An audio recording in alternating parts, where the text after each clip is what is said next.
नमस्कार साथियों, आज के इस कार्यक्रम में आप सभी का बहुत बहुत स्वागत है। मैं आचार्य अरुण शास्त्री आज इस विषय वस्तु पर चर्चा करने वाला हूं कि कालसर्प योग जन्म कुंडली में क्या होता है। देखिए, आप सभी जानते होंगे कि कालसर्प योग व्यक्ति के जीवन में कई लोगों की जन्म कुंडली में होता है और आपने देखा भी होगा कि कई लोगों के ऊपर उसका प्रभाव भी होता है। कोई कोई उसके बारे में जानते हैं, कोई नहीं जानते।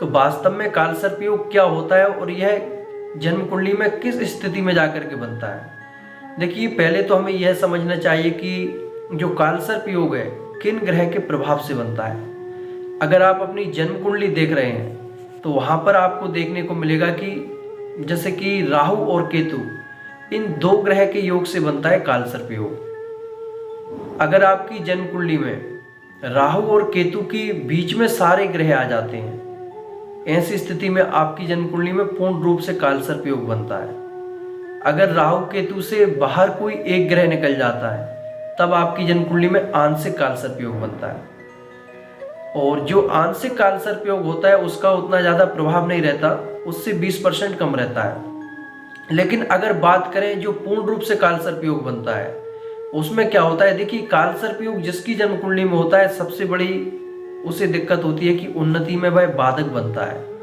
और एक बात और आप जान लीजिए कि जो कालसर्प योग का असर होता है व्यक्ति पर, ये मात्र 35 और 36 वर्ष की आयु तक होता है।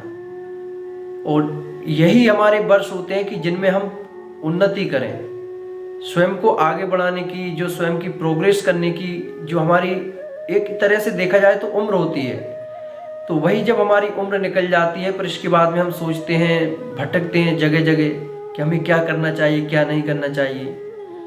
तब आपको चाहिए कि कालसर्प योग आपकी जन्म कुंडली में अगर बन रहा है तब आपको उसे समझना चाहिए कौन सा बन रहा है, क्योंकि ये 12 प्रकार का होता है। जो जन्म कुंडली के आप 12 भाव देख रहे हैं, अगर सभी भावों का देखा जाए तो जैसे किसी में तक्षक नाम का होता है, किसी में कुलक, कर्कोटक, पद्म, तो इस तरह से उसके अलग अलग प्रभाव होते हैं। आप पर किस रूप में क्या प्रभाव पड़ रहा है उसका, तो ये भी आपको जानना जरूरी है।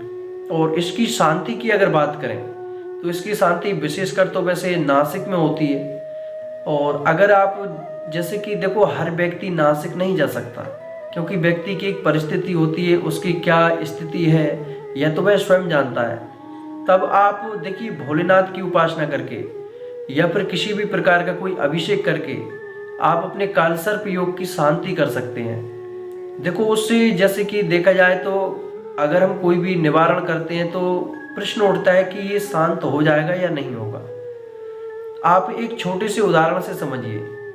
अगर आपको शुगर है, शुगर की बीमारी ऐसी होती है जो कभी खत्म नहीं होती, लेकिन हम उसकी दवाई लेते रहते हैं तो वो कंट्रोल में रहती है। इसी प्रकार से जन्म कुंडली के जितने भी योग हैं, किसी भी योग का प्रभाव कभी खत्म नहीं होता। हम उसके उपाय करते रहते हैं तो वह हमारे कंट्रोल में रहते हैं, उसका हमारे ऊपर प्रभाव नहीं होता। इसी प्रकार से कालसर्प योग का है। तो आज के इस कार्यक्रम में इतना ही। जय श्री कृष्णा, राधे राधे।